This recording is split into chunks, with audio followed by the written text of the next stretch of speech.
Hello students, આપણે જોઈ રહ્યા છે સપુષ્પી વનસ્પતિની અંતઃસંરચના. ઓકે, પ્રીવિયસ લેક્ચરની અંદર આપણે બધી જ અંતઃસંરચના જે છે 6 અંતઃસંરચના એ આપણે કમ્પ્લીટ કરી ચૂક્યા છે. આપણે મૂળ, પ્રકાંડ અને પર્ણ એ ત્રણની એમાં એકદળી અને દ્વિદળી બધાની અંતઃસંરચના જે છે આપણે કમ્પ્લીટ કરી ચૂક્યા છે. બીજું આપણે આની અંદર વનસ્પતિની અલગ અલગ જે પેશીઓ છે એના વિશે પણ આપણે અભ્યાસ કરી ચૂક્યા છે. ઓકે, હવે આપણે આજે આ ચેપ્ટરની અંદર એક મહત્વની વસ્તુ હવે જોવાની છે કે જેને આપણે દ્વિતીય વૃદ્ધિ તરીકે ઓળખીએ છીએ. શેના તરીકે આપણે એને ઓળખીએ છીએ? દ્વિતીય વૃદ્ધિ તરીકે આપણે ઓળખીએ છીએ. એ વસ્તુ હવે અહીંયા આપણે સ્ટાર્ટ કરવાની છે.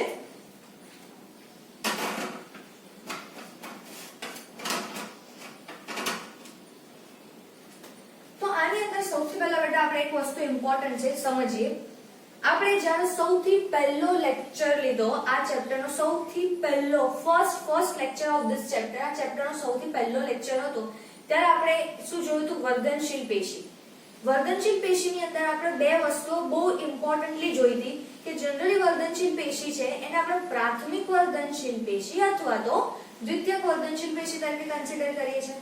ક્લિયર? એમાં આપણે શું જોયું હતું? આપણે વર્ધનશીલ પેશી જનરલી છે બેટા વર્ધનશીલ પેશી. ઓકે, આપણે એને બે ભાગમાં વિભાજિત કરી હતી. એક છે જેને આપણે કહીએ છીએ પ્રાથમિક અને બીજી છે જેને આપણે કહીએ છીએ દ્વિતીયક. પ્રાથમિકની અંદર આપણે એવું જોયું હતું પ્રાથમિક વર્ધનશીલ પેશી છે જનરલી એ શાની સાથે સંકળાયેલી છે બેટા? એ લંબાઈ કરે છે. શું કરે છે? વનસ્પતિની લંબાઈ સાથે સંકળાયેલી છે. જ્યારે દ્વિતીયક વર્ધનશીલ જે પેશી છે એ વનસ્પતિની જાડાઈ સાથે સંકળાયેલી છે. જાડાઈ અથવા તો એના ઘેરાવા સાથે સંકળાયેલી છે. ઓકે, શાની સાથે સંકળાયેલી છે? એના ઘેરાવા સાથે. બીજું આપણે આની અંદર જોયું હતું કે સ્થાનને અનુરૂપ અગર આપણે વર્ધનશીલ પેશીની વાત કરીએ સ્થાન અકોર્ડિંગ, તો આની અંદર આપણે એક વસ્તુ જોયું હતું કે સ્થાનમાં જે વનસ્પતિમાં એકદમ ટોચ પર આવી હોય આપણે એમાં શું કીધું છું? અગ્રસ્ત વર્ધનશીલ પેશી, અને બીજી એક નામ આપ્યું હતું આંતરવિષ્ટ વર્ધનશીલ પેશી. ઓકે, ખ્યાલ હોય તો આપણે આવી રીતની ડ્રો કરી હતી આકૃતિ. એમાં અહીંયા હોય બેટા આપણે એને શું કીધું હતું? અગ્રસ્ત. અહીંયા વચ્ચે હશે તો આપણે શું નામ આપ્યું હતું? આંતરવિષ્ટ. ઓકે, અને અહીંયા સાઈડમાં જે છે આપણે એને શું કીધું હતું? પાર્શ્વસ્થ વર્ધનશીલ પેશી. ક્લિયર છે? યાદ છે આ વસ્તુ? એ વખતે આપણે પાર્શ્વસ્થ વર્ધનશીલ પેશી અને આના વિશે એવું જોયું હતું કે અગ્રસ્ત અને આંતરવિષ્ટ વર્ધનશીલ જે પેશી છે બેટા એ શું છે? એ વનસ્પતિની લંબાઈમાં વૃદ્ધિ કરે છે. એ શું કરે છે? વનસ્પતિની લંબાઈમાં વૃદ્ધિ પ્રેરે છે. એટલા માટે આપણે આ બંનેને પ્રાથમિક વર્ધનશીલ પેશી તરીકે કન્સિડર કર્યું. શું કીધું હતું આપણે? પ્રાથમિક વર્ધનશીલ પેશી. તમે સમજી રહ્યા છો આ વાતને? હવે આપણે એ વખતે જ્યારે પાર્શ્વસ્થ વર્ધનશીલ પેશી જોયું હતું ત્યારે આપણે એક સ્ટેટમેન્ટ આપ્યું હતું કે આ શું કરે છે બેટા? વનસ્પતિની જાડાઈમાં વધારો કરે છે. એટલા માટે આપણે એને શું કીધું હતું? દ્વિતીયક વર્ધનશીલ પેશી તરીકે આપણે એને ઓળખીએ છીએ. ક્લિયર?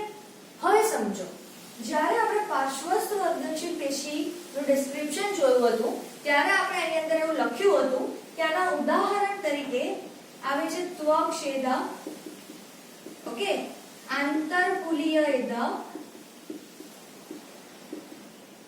આ બધા આપણે એના એક્ઝામ્પલમાં લખ્યા હતા કે આ જે વસ્તુઓ છે એ વનસ્પતિની જાડાઈ વધારવા માટે જવાબદાર છે.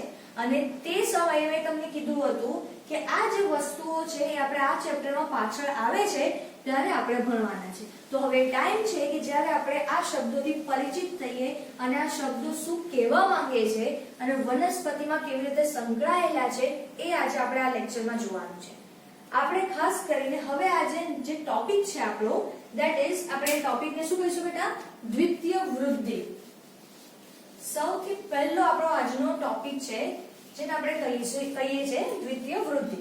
તો આ પાર્શ્વસ્થ વર્ધનશીલ પેશી અને જાડાઈમાં વધારો એ આપણે આજે જોવાનું છે.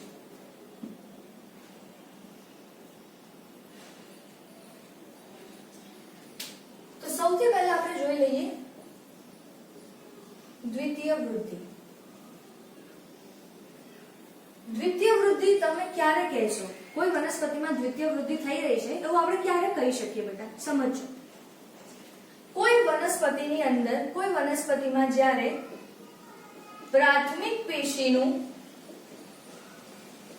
નિર્માણ થયા પછી ઉત્પન્ન થતી પેશી જે છે એને આપણે શું કહીએ છીએ? દ્વિતીયક પેશી. શું કહીએ છીએ આપણે? દ્વિતીયક પેશી. અને આ જે દ્વિતીયક પેશી કે જે વનસ્પતિની વૃદ્ધિ સાથે સંકળાય છે આપણે એને શું કહીએ છીએ બેટા? દ્વિતીયક વૃદ્ધિ તરીકે ઓળખીએ છીએ. ખાસ કરીને એની જાડાઈમાં વધારો કરવાની વાત છે એને આપણે શું કહીએ છીએ? દ્વિતીય વૃદ્ધિ તરીકે આપણે ઓળખીએ છીએ. એટલે ખાસ કરીને દ્વિતીય વૃદ્ધિમાં વનસ્પતિમાં શું થાય છે બેટા? જાડાઈ અથવા તો ઘેરાવામાં વધારો. ક્લિયર છે? હવે અહીંયા આપણે એક વસ્તુ સમજવાની છે. આપણે જ્યારે 6 અંતસ્થ રચના જોઈ એમાંથી મેઇનલી આપણે પહેલી 4 પર્ણની અંદર તો દ્વિતીય વૃદ્ધિ જેવું કંઈ છે નહીં, પણ એક દળી પ્રકાંડ અને મૂળની વાત કરી આપણે, તો બંનેની અંદર આપણે ખાસ કરીને પ્રકાંડમાં અને મૂળની વાત કરી જ્યારે, તો આ બંનેની અંદર આપણે દ્વિદળી અને એકદળી બંને જોયા. પણ આ બંનેમાં દ્વિતીય વૃદ્ધિ ખાલી સંકળાયેલી છે બેટા કોની સાથે? દ્વિદળી સાથે. દ્વિદળી વનસ્પતિમાં કોની સાથે સંકળાય છે બેટા? દ્વિદળી. તમે અગર ઓબ્ઝર્વ કરશો ને દ્વિદળી અને એકદળીને તો તમને ખબર પડશે. તમે એકદળીના પ્રકાંડ જોશો તો તમને આવા દેખાશે. ઓકે, એકદમ આવા પતલા પતલા. જ્યારે તમે દ્વિદળીને જોશો ને તો તમને જાડા થડ એવા મજબૂત દેખાશે.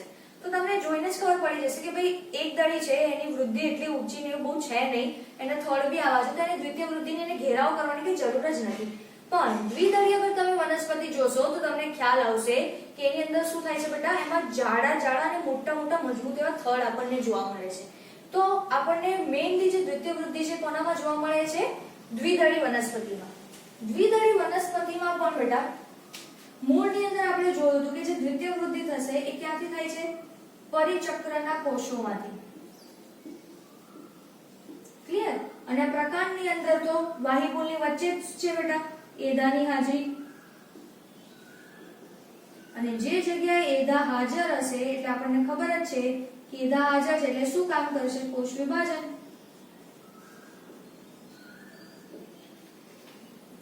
ક્લિયર છે આ વસ્તુ?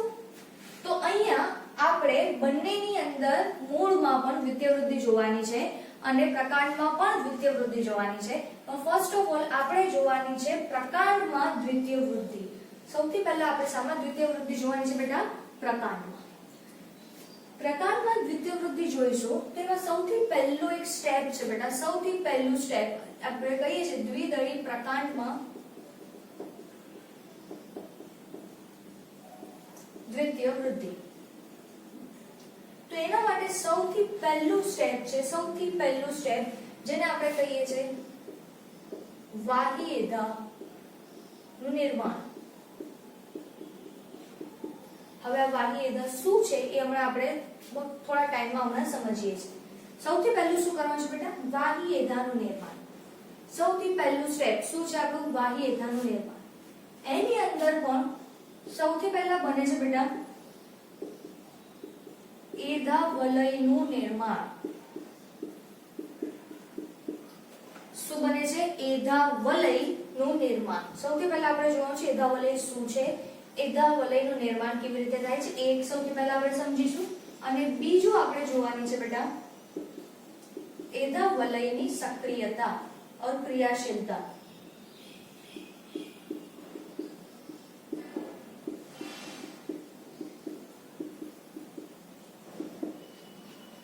આ બંને વસ્તુ આપણે સૌથી પહેલા આપણે જોવાની છે. આના પર આપણે આગળ જઈએ ને એ પહેલા બહુ કોમન વર્ડ્સ થી હું તમને પરિચિત કરી લઉં છું. બહુ જ કોમન શબ્દો છે, ધ્યાન રાખજો. આટલા સુધી સમજ પડી? આ વાહી એધા શું છે, એધા વલય શું છે, એની ક્રિયાશીલતા શું છે, બધું હમણાં આપણે આ જ લેક્ચરમાં જોવાનું છે. એટલે આ શબ્દોથી હમણાં આપણે થોડા જ સમયમાં પરિચિત થવાના છે. પણ અહીંયા સુધીની જે આપણે વાત કરી એ વસ્તુથી તમે ક્લિયર થઈ ગયા? ઓકે. હવે આપણે દ્વિતીય વૃદ્ધિ એટલે બેટા બે વસ્તુ ખાસ યાદ રાખજો. એક આપણે નિર્માણ કરવાનું છે લાકડાનું. લાકડા બોલો અથવા તો કાસ્ટ બોલો. અને થર્ડની આજુબાજુ તમે જોશો તો તમને શું દેખાશે બેટા? છાલ. છાલ દેખાય છે? તો એવું સમજવાનું છે અહીંયા કે લાકડા અને કાસ્ટ જે છે એ બનાવવા માટે જવાબદાર છે એના કોણ જવાબદાર છે? જલવાહક. લાકડું બનાવવા માટે જવાબદાર કોણ છે બેટા? જલવાહક. જ્યારે છાલના નિર્માણ માટે, છાલનું જે નિર્માણ થાય છે એના માટે જવાબદાર છે અન્નવાહક. અથવા તો આપણે એવું પણ કહી શકીએ છીએ કે બીજું એની અંદર મેન બાહ્યકના કોષો. બાહ્યકના કોષો બહુ વધારે ઇમ્પોર્ટન્ટ છે છાલના નિર્માણ માટે. કેવી રીતે બને છે એ પણ આપણે જોઈએ છે. તો આપણે મેઇનલી અન્નવાહક કરતા આપણે એમ કહી શકીએ કે બાહ્યકના જે કોષો છે એ છાલ બનાવવા માટે બહુ જ જરૂરી છે. અને છાલ બનાવવાનું કામ એક્ચ્યુઅલમાં કરે કોણ છે? બાહ્યકના કોષો. કેવી રીતે કરે છે એ પહેલા આપણે લાકડાનું નિર્માણ સમજી લઈએ, એના પછી આપણે જોઈએ કે છાલનું નિર્માણ કેવી રીતે થાય છે. ક્લિયર છે? ચલો આટલા સુધી ક્લિયર છે? ઓકે, તો હવે આપણે આ સ્ટાર્ટ કરીએ છીએ.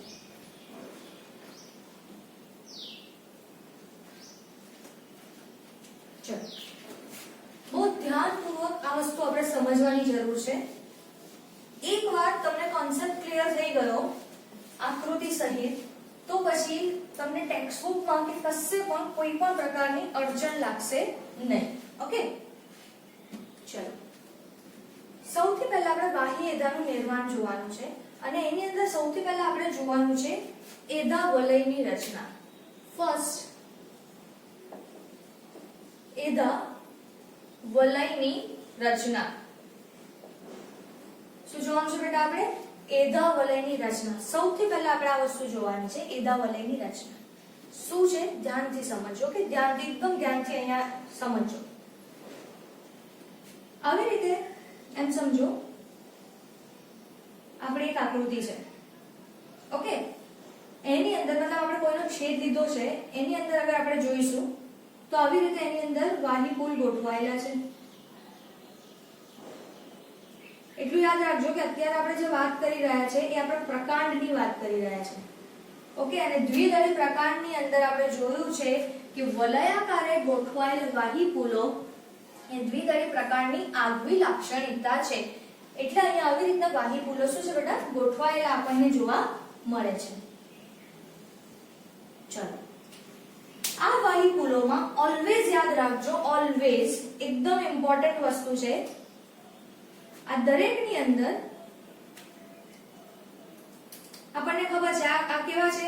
વર્ધમાન પ્રકારના છે. એટલે વચ્ચે શું આવેલી છે બેટા? એદા આવેલી છે, જેને મેં બ્લુ કલરથી બતાવી છે. આપણને ખબર છે દ્વિદળી વનસ્પતિ છે, દ્વિદળી વનસ્પતિ એમાં પણ દ્વિદળી પ્રકારના વાહિપુલ કેવા છે? સહસ્ત પ્રકારના. અને કેવા છે? વર્ધમાન. વર્ધમાન મતલબ શું? એની અંદર વચ્ચે શું હાજર છે બેટા? એદા હાજર છે. ઓકે, બીજું આપણે જ્યારે આ સહસ્ત પ્રકારના વાહિપુલની વાત કરી હતી ત્યારે આપણે એમાં જોયું હતું કે ઓલવેઝ સહસ્ત પ્રકારનું વાહિપુલ હશે આવી રીતે, તો એમાં અંદરની બાજુએ શું હશે? જલવાહક. અને અહીંયા બહારની બાજુ ઓલવેઝ શું હશે? અન્નવાહક. જલવાહક અને અન્નવાહક બે જ ત્રિજ્યા પર હશે, પણ મજ્જા તરફ ઓલવેઝ જલવાહક હોય છે અને પરિઘ વિસ્તારમાં શું જોવા મળે છે બેટા? આપણને અન્નવાહક. તો એ વસ્તુ પણ આપણે અહીંયા લેબલ કરી લઈએ. ચલો અહીંયા અંદરની બાજુ શું છે? આપણી જલવાહક. અને બહારની બાજુ શું છે બેટા? અન્નવાહક.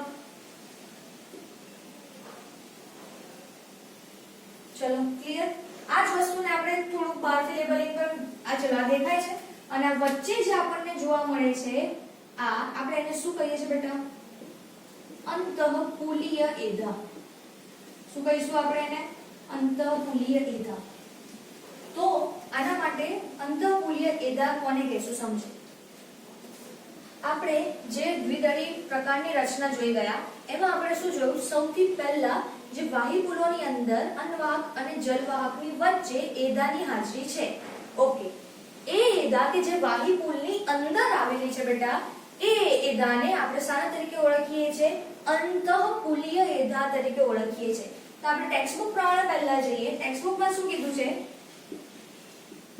પ્રાથમિક જલવાહક અને પ્રાથમિક અન્નવાહક ની વચ્ચે આવેલી વર્ધનશીલ પેશીને અંતઃપૂલીય એધા કહે છે. શું કહીશું બેટા આપણે?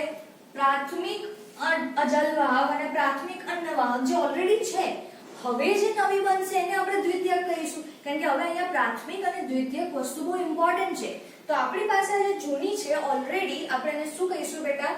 પ્રાથમિક જલવાહક અને પ્રાથમિક અન્નવાહક તરીકે આપણે ઓળખીએ છીએ. તો અહીંયા એ છે કે પ્રાથમિક જલવાહક અને પ્રાથમિક અન્નવાહકની વચ્ચે જે એધા આવેલી છે, આપણે એને શું કહીએ છીએ? અંતઃપૂલીય એધા તરીકે આપણે એને ઓળખીએ છીએ. ચલો આટલી વસ્તુ ક્લિયર છે? ક્લિયર? ઓકે. હવે આપણે આની અંદર બીજું એ જોવાનું છે કે સાદી લેંગ્વેજમાં અગર આપણે આ જ વસ્તુને કરીએ તો આપણે એમ કહી શકીએ કે વાહી પુલની વચ્ચે આવેલી એધા, વાહી પુલની અંદર આવેલી એધા.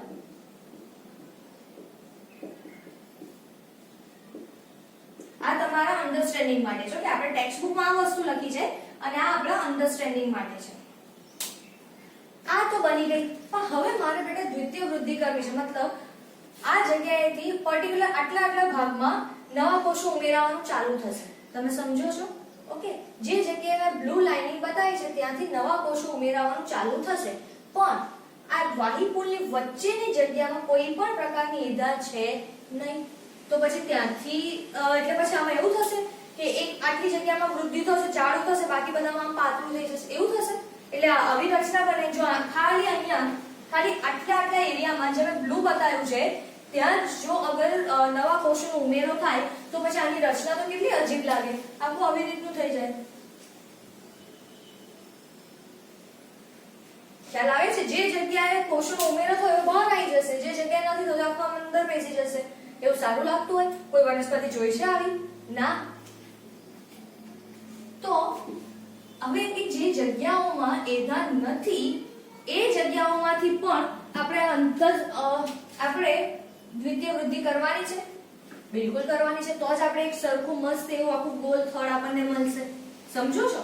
તો હવે બેટા આ વાહી પુલોની વચ્ચેની બાજુએ જે મૃદુતકના કોષો છે, જેને આપણે શું કીધું છે? મજ્જા કિરણ તરીકે આપણે ઓળખીએ છીએ. એ પણ મેં તમને એક્સપ્લેન કર્યું હતું કે અહીંયા વચ્ચે વાહી પુલની વચ્ચેની વાત કરીએ તો અહીંયા મજ્જા કિરણ આવેલા છે. શું આવેલા છે બેટા?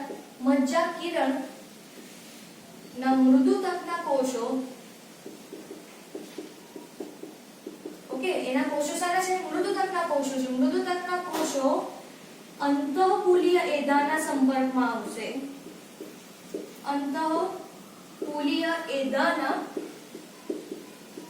સંપર્કમાં આવતા કેવા બની જશે બેટા? એ વર્ધમાન બને છે. શું જોયું આપણે? મજ્જા કિરણોમાં જે કોષો રહેલા છે, એક મિનિટ, કદાચ તમને ના દેખાય, થોડું રેડ કલરમાં ઇંક ઓછી છે આજે. મજ્જા કિરણો ના મૃદુતકના કોષો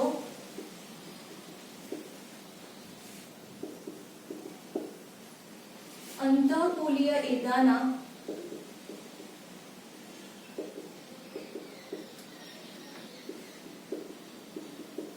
સંપર્કમાં આવતા વર્ધમાન બને છે. એટલે અહીંયા જે કોષો છે, મજ્જા કિરણો રહેલા છે, એ મજ્જા કિરણો જ્યારે આના સંપર્કમાં આવશે એના કોષો, એટલે એ પણ કેવા બની જશે? વર્ધમાન બનશે. અને જે જગ્યા બેટા વર્ધમાન બની ગયા તો એ પણ શું ચાલુ કરી દેશે? કોષ વિભાજન. શું સ્ટાર્ટ કરે છે બેટા? કોષ વિભાજન સ્ટાર્ટ કરે છે. બસ. તો અહીંયા પણ નવી એધાની રચના થાય છે કે જે આપણને વાહી પુલની વચ્ચે જોવા મળે છે.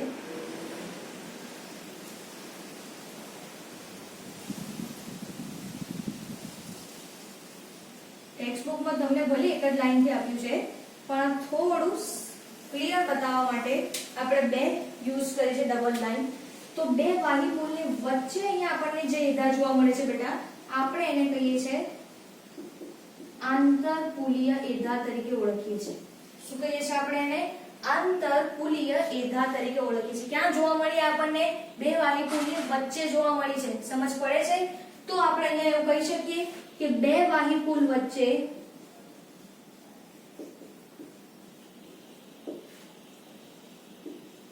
જોવા મળતી એધા. શું કહીશું આપણે એને? આંતરકુલીય એધા. ડન. અને જેવું આ બધું એકબીજા સાથે જોઈન્ટ થઈ જશે બેટા, એટલે પછી આ એક આખું સળંગ વલય તરીકે રચના પામશે. એક આખું સળંગ સર્કલ બની જશે. હવે આપણને છૂટું છવાય કશું નહીં દેખાય. એક આખું સળંગ સર્કલ બની જશે અને આ જે રિંગ બની આપણે એને કહીએ છીએ હવે એધા વલય. શું કહીએ છીએ આપણે એને? એધા વલય તરીકે ઓળખીએ છીએ. તો એધા વલય બીજું કશું જ નથી પણ આપણી આ જે હતી ને આ, ઓકે, એટલે કે આપણી અંતઃકુલીય એધા પ્લસ આંતરકુલીય એધા, આ બંને જોડાઈને શું બન્યું બેટા? એધા વલય. આ બંને જે છે એને જોડીને શું બનાવ્યું? એધા વલય. જો આપણને અહીંયા તમને સમજવામાં એમાં એક કન્ફ્યુઝન થાય તો આ સેમ વસ્તુ હું અહીંયા પણ ડ્રો કરી લઉં છું. ધ્યાનથી સમજી લઈશું. ફરી એકવાર આવી રીતે શું ગોઠવાય છે બેટા? વાહીપુલ ગોઠવાય છે આપણા. દ્વિદળી પ્રકારની વાત ચાલે છે. દ્વિદળી પ્રકારમાં વચ્ચે આવેલી છે એને આપણે શું કહીશું? આને આપણે શું કહીએ છીએ? અંતઃકુલીય એધા. ઓકે. અંદરની બાજુ ઓલવેઝ શું હશે? જલવાહક. અને બહારની બાજુ શું હશે? અન્નવાહક. ક્લિયર? અને બંને આ વાહીપુલોની વચ્ચે જે હું બ્લુ કલરથી બતાવું છું, બ્લુ વાળી, ઓકે, તો આ જે બ્લુ કલરની એધા છે આપણે એને શું કહીશું? બ્લુ કલરની જે છે બે વાહીપુલોની વચ્ચે છે એને આપણે કહીએ છીએ આંતરકુલીય એધા. ઓકે. વાહીપુલની અંદર છે તો આપણે શું કીધું છે? જોઈ રહ્યું વાહીપુલની અંદર વર્ડ યુઝ કર્યો છે તો આપણે શું કહીશું? અંતઃકુલીય.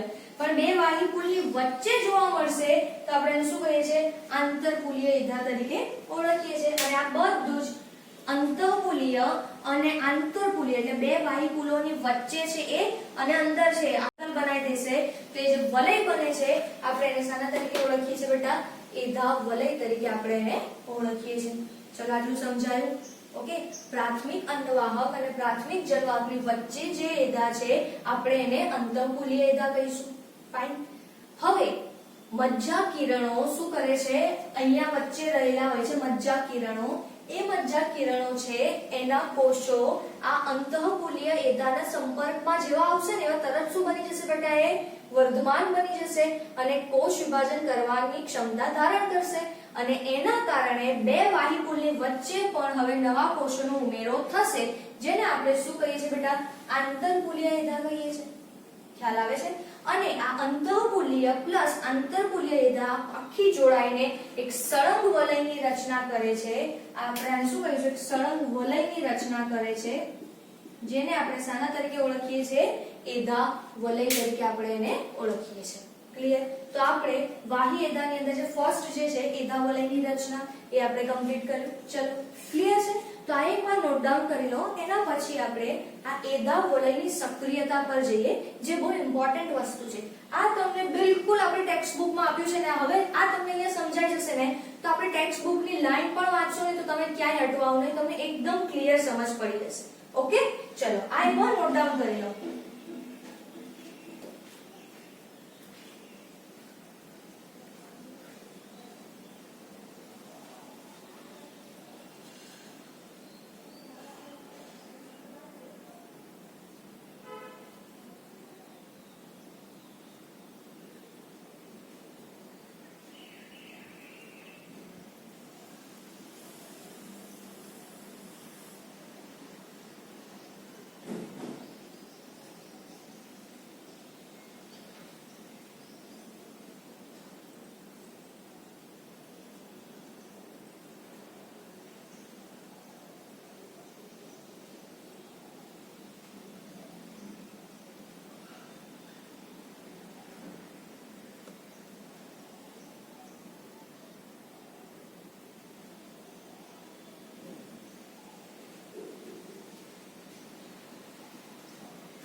ચલો હવે આપણે જોઈ લઈએ કે આ એદા વલય જે છે એની સક્રિયતા, જે આપણે ટેક્સ્ટબુકમાં લખ્યું છે કે એદા વલયની સક્રિયતા એ શું છે. એદા વલયની સક્રિયતા એ પણ આપણે જોઈ લઈએ.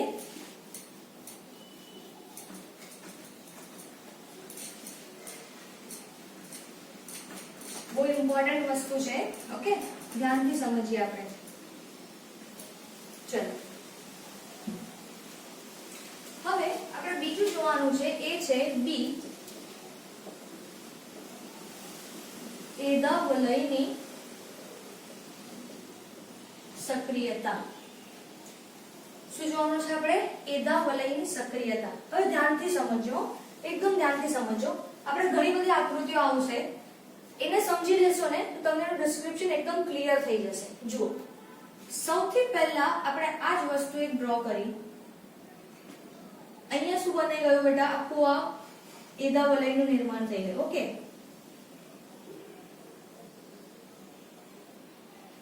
આપણું શું થઈ ગયું? એદા વલય.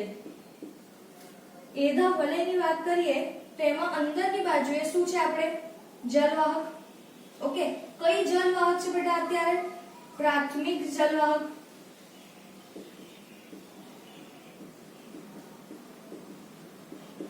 અને બહારની બાજુએ શું છે? અન્નવાહક. કઈ અન્નવાહક છે? પ્રાથમિક અન્નવાહક. ઓકે, હવે બહુ જ ધ્યાનથી સમજો, બહુ જ ધ્યાનથી સમજો આ વસ્તુને, એકદમ ધ્યાનથી. આપણે મેં તમને પહેલા જ કીધું કે જલવાહક છે કોનું નિર્માણ કરે છે બેટા? કાસ્ટનું, મતલબ લાકડાનું. હવે તમે વિચારો, લાકડું જે છે એ કેવું હોવું જોઈએ? મજબૂત હોવું જોઈએ. સમજાય છે? ઓકે. બીજું, જલવાહક જે છે એ તમને કયા ભાગ તરફ જોવા મળે છે? કેન્દ્રના ભાગ તરફ જોવા મળે છે. ક્યાં જોવા મળે છે આપણને? કેન્દ્રના ભાગ તરફ. અને કેન્દ્રનો ભાગ બેટા હંમેશા કેવો હોવો જોઈએ? મજબૂત હોવો જોઈએ. તેથી કેન્દ્ર જ અગર મજબૂત નહીં હોય તો આજુબાજુનું પણ જે પણ વસ્તુ ગોઠવાશે એટલી પ્રોપર સારી રીતે બનશે નહીં. તો કેન્દ્રનો ભાગ જે છે એ બહુ મજબૂત હોવો જોઈએ. આ વાત સમજાય છે? ઓકે. તો હવે આમાં જે કોષ વિભાજન થાય છે એમાં શું થાય છે? અંદરની બાજુએ કોષ વિભાજન બહુ સક્રિયતાથી થાય છે અને બહારની બાજુએ કોષ વિભાજન સ્લોલી થાય છે. સમજ પડે છે? મતલબ અહીંયા જે જલવાહકનો જે ભાગ બનાવવાનો છે ત્યાં કોષ વિભાજન બહુ જ ઝડપથી થાય છે. કેવું થાય છે? એકદમ ઝડપથી થઈ રહ્યું છે. અને બહારની બાજુએ એટલે કે અન્નવાહક સાઈડ એટલું ઝડપથી થતું નથી. અહીંયા અંદર વધારે ક્રિયાશીલ છે. તો ચાલો અંદરની બાજુ અગર આપણે વાત કરીએ, ધ્યાનથી સમજો. ત્યારે શું થાય છે? કોષો આપણે ફટાફટ ઉમેરતા જઈએ. ઓકે,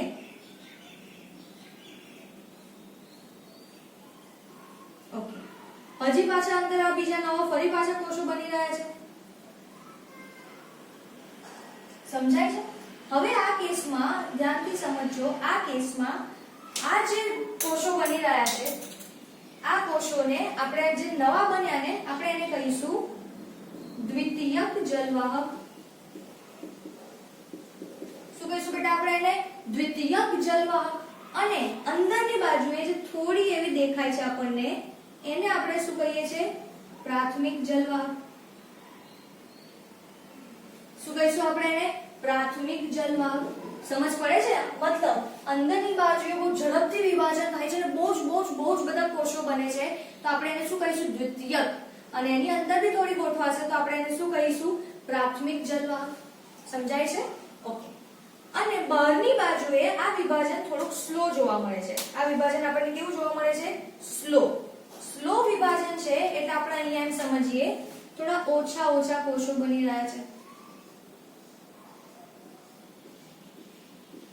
આની કમ્પેરમાં થોડા કેવા કોષો બની રહ્યા છે? ઓછા. તો આ હવે થઈ ગઈ તમારી કઈ?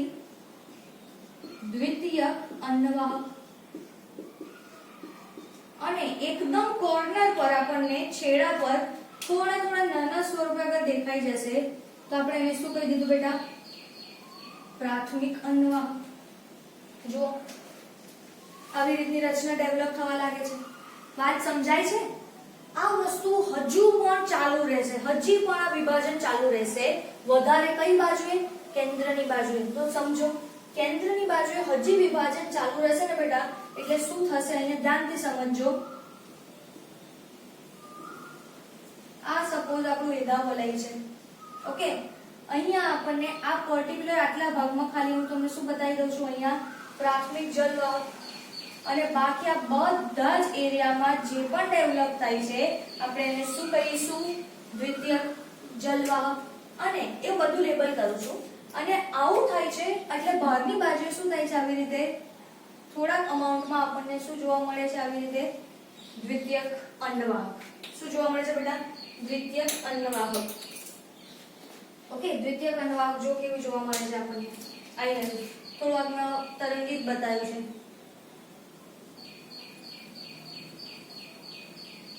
ફાઇન. અને પ્રાથમિક અંડવાહક આપણને થોડી ઘણી જગ્યાએ સહેજ ટુકડા સ્વરૂપે જોવા મળે છે.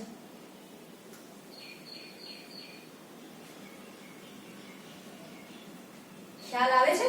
અને પછી એની બહાર આપણને બાહ્યક ને બધું જોવા મળે છે. મતલબ હવે અગર આપણે એને લેબલિંગ કરીએ તો તમે જોઈ રહ્યા છો કે અહીંયા શું થઈ ગયું, આપણું આ પ્રાથમિક જલવાહક. અહીંયાથી લઈને આ બધું જ છે એ થઈ ગયું તમારું દ્વિતીયક જલવાહક.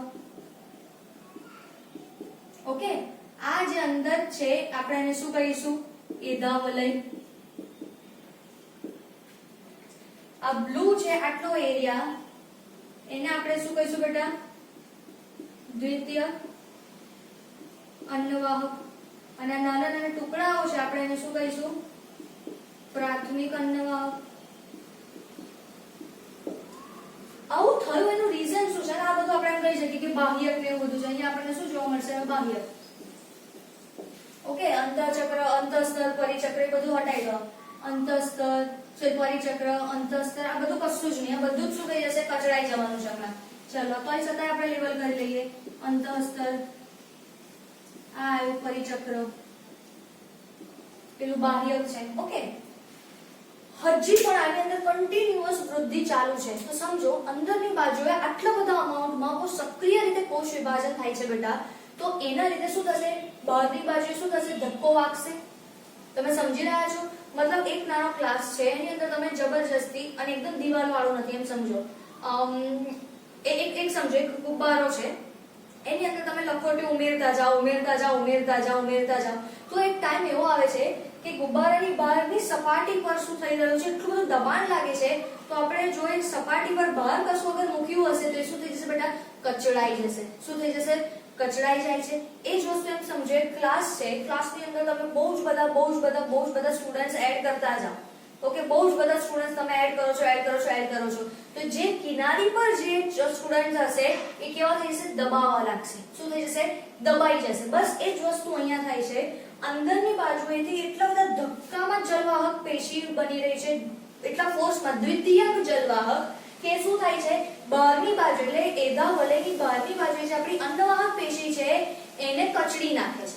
શું કરી નાખે છે, એને કચડી નાખે છે. એટલું બધું દબાણ પરિઘ પર લાગે છે કે એદા વલયની બહારની બાજુએ જે આપણી અંડવાહક પેશી છે, દ્વિતીયક અંડવાહક અને પ્રાથમિક અંડવાહક બંનેને શું કરી નાખે છે બેટા, કચડી નાખે છે. એટલું બધું દબાણ અંદર સર્જે છે. ખ્યાલ આવે છે? એટલા માટે અહીંયા આપણી એનસીઈઆરટી વર્ડ યુઝ કરેલો છે કે પ્રાથમિક જલવાહક થોડા સમય માટે શું થાય છે બેટા, અંદર જળવાઈ રહે છે. પ્રાથમિક જલવાહક માટે વર્ડ યુઝ કરે છે લોકો, અંદર જળવાઈ રહે છે. જ્યારે દ્વિતીયક જલવાહકનું વિભાજન ખૂબ જ અંદરની બાજુથી સમજો,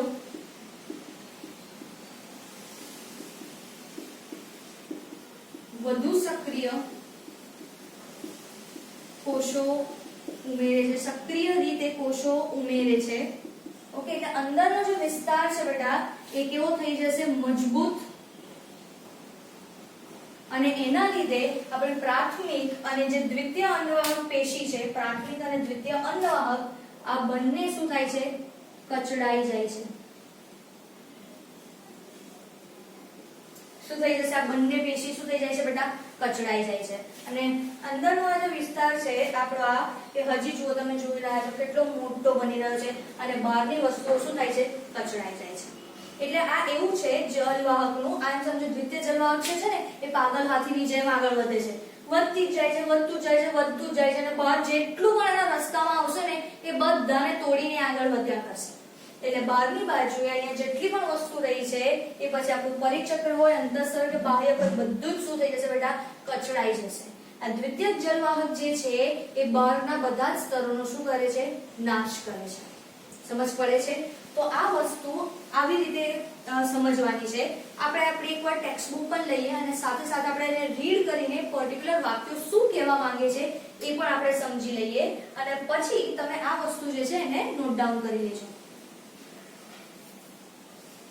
ચલો, પેજ નંબર 95 જે છે, પેજ નંબર 95 બેટા, એની અંદર 6.4.1.2 એધા વલયની ક્રિયાશીલતા અથવા તો સક્રિયતા એ વસ્તુ જોઈએ છે. ચલો, મળ્યું બધાને? ઓકે. હવે એમાં લખ્યું છે, ધ્યાનથી સમજો. એધા વલય બનતા અંદર અને બહાર એમ બંને બાજુ વિભાજન પામી નવા કોષો ઉત્પન્ન કરવાની શરૂઆત કરે છે. જો આપણે અહીંયા જો અંદરની બાજુ આ વચ્ચે આ બ્લેક કલરથી બતાવ્યું છે, ધેટ ઇઝ એધા વલય, અને એ અંદર અને બહાર બંને બાજુએ કોષો ઉમેરવાનું ચાલુ કરે છે. આપણે પહેલા જ જોયું. ઓકે, જો એધા વલય આ બ્લેક કલરનો આખો ગોળ, એ અંદર બી કોષો ઉમેરે છે અને એની બહારની બાજુએ પણ કોષો ઉમેરે છે. ઓકે, મજ્જા તરફ વિભાજન પામતી એધાના કોષો દ્વિતીય જલવાહકમાં પરિપક્વ બને છે. આપણે જો અહીંયા લેબલ પણ કર્યું છે એને દ્વિતીય જલવાહક. કારણ કે બેટા આપણે આ કોષો જ્યારે ડ્રો કર્યા ત્યારે એ શું આપણે કર્યું હતું? આપણે અન્નવાહક અને જલવાહક આ વાહી પુલ છે એમાં શું કીધું? કેન્દ્ર બાજુ ઓલવેઝ જલવાહક અને બહારની બાજુ શું હોય છે? અન્નવાહક. આ ઓલરેડી જલવાહક તો છે જ, પણ હજી નવા કોષો ઉમેરાય છે તો આ આપણી પ્રાથમિક જલવાહક થઈ. પણ હજી જે નવા કોષો ઉમેરે છે કેવી રીતે કે બેટા આપણી દ્વિતીય જલવાહક. તો એટલા માટે લખ્યું છે. અને જો અમે તમને અહીંયા વધારે કોષોનું નિર્માણ બતાવ્યું છે કે શું દર્શાવે છે. જો લખ્યું છે કે મજ્જા તરફ વિભાજન પામતી એધાના કોષો દ્વિતીય જલવાહકમાં પરિણમે છે, જે આપણને ખબર છે, જો આપણે લેબલ પણ કર્યું છે. અને પરિઘવર્તી એધાના કોષો એટલે આ રેડ કલરના જે બતાવ્યા છે એ શું બનાવે છે બેટા? દ્વિતીયક અન્નવાહકની રચના કરે છે. ક્લિયર છે? તો આ વસ્તુને આપણે આમાં લખી શકીએ છીએ કે મજ્જા તરફ વિભાજન પામતા. ચલો આપણે એડ કરતા પણ જે સાથે સાથે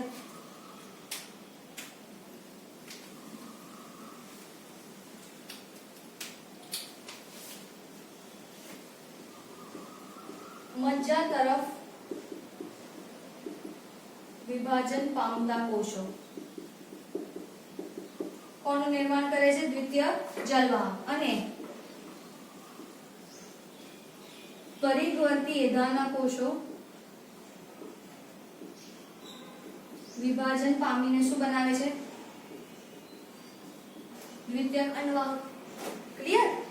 ચલો, પછી આમાં લખ્યું છે કે સામાન્ય રીતે એધા બહારની બાજુ કરતા અંદરની બાજુએ વધારે ક્રિયાશીલ છે. તો આપણે પહેલા જ આકૃતિ દોરી ત્યારથી જ આપણને સમજ પડી ગઈ છે.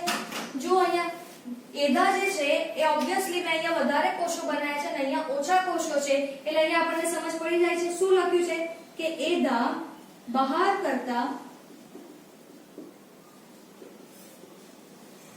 અંદરની બાજુએ વધુ સક્રિય. જેટલી વધારે અંદરની બાજુ સક્રિય છે બેટા એટલે વધારે શું એડ કરશે? દ્વિતીય જલવાહકના કોષો. જુઓ, જેના પરિણામે દ્વિતીય અન્નવાહકની સાપેક્ષમાં વધુ પ્રમાણમાં દ્વિતીય જલવાહક ઉત્પન્ન કરે છે. આ થઈ ગયું. આપણને વધારે અમાઉન્ટમાં શું દેખાય છે બેટા? દ્વિતીય જલવાહક. અને અન્નવાહક રેડમાં જુઓ કેટલી ઓછી બતાવી છે. ખ્યાલ આવે છે? ઓકે. અને એના લીધે સંગઠિત જથ્થો બને છે જે દ્વિતીય જલવાહક પ્રકારનો મુખ્ય ભાગ બને છે. જો આ અહીંયા પણ લખ્યું છે અંદરની બાજુ બહુ મજબૂત બને છે એટલે આપણે અહીંયા શું કહી દઈશું? પ્રકાંડનો મુખ્ય ભાગ.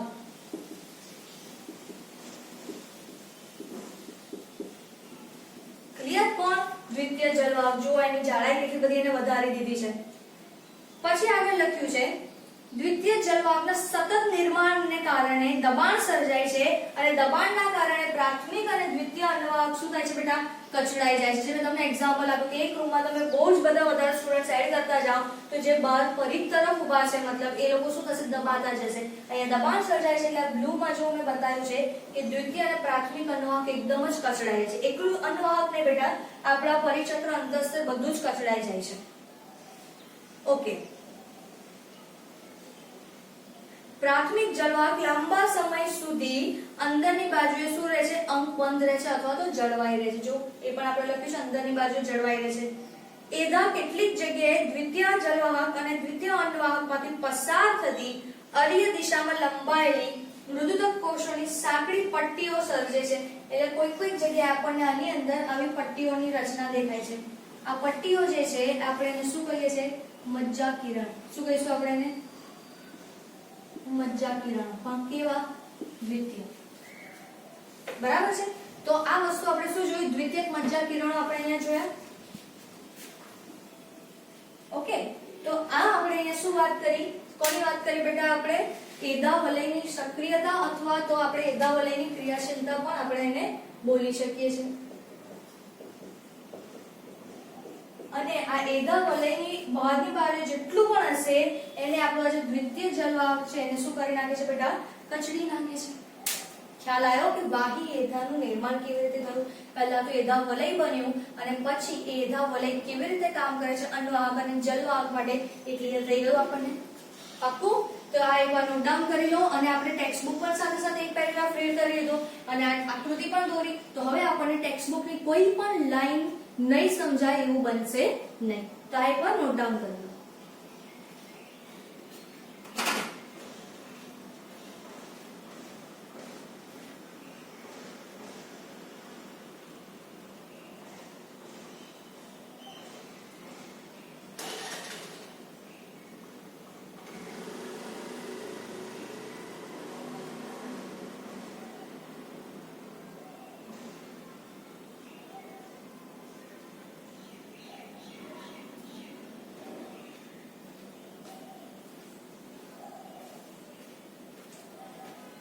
બસ તો આપણે આજે આ લેક્ચરમાં બસ આટલી જ વસ્તુ જોવાની છે કે એધા વલયનું નિર્માણ કેવી રીતે થાય છે બેટા અને આ એધા વલયની ક્રિયાશીલતા એટલે કે એનું કામકાજ કેવી રીતે થાય છે એ જ આપણે જોવાનું છે.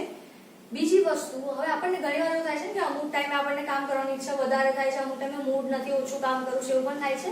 બસ એવી જ વસ્તુ આની પાસે પણ છે. આ લોકોને પણ વિભાજન પામવાનું ઘણીવાર મન થાય છે, ઘણીવાર ઓછું મન છે. તો એના પ્રમાણે એ લોકો લાકડાનું જે નિર્માણનું કામ કરે છે અને જે છાલનું નિર્માણ કરે છે એ આપણે નેક્સ્ટ લેક્ચરમાં જોઈશું. તો અહીંયા આપણે આપણો લેક્ચર કમ્પ્લીટ કરીએ છીએ અને આપણે અહીંયા શું જોયું બેટા, એધા વલય કેવી રીતે બને છે અને એની ક્રિયાશીલતા જેને આપણે બાહ્ય એધા તરીકે ઓળખીએ છીએ. નેક્સ્ટ લેક્ચરની અંદર આપણે જોઈશું કે લાકડાનું નિર્માણ પર્ટિક્યુલરલી કઈ ઋતુમાં અને કેવી રીતે થાય છે અને આપણે એને શું નામ આપીએ છીએ આપણે નેક્સ્ટ લેક્ચરમાં જોઈશું.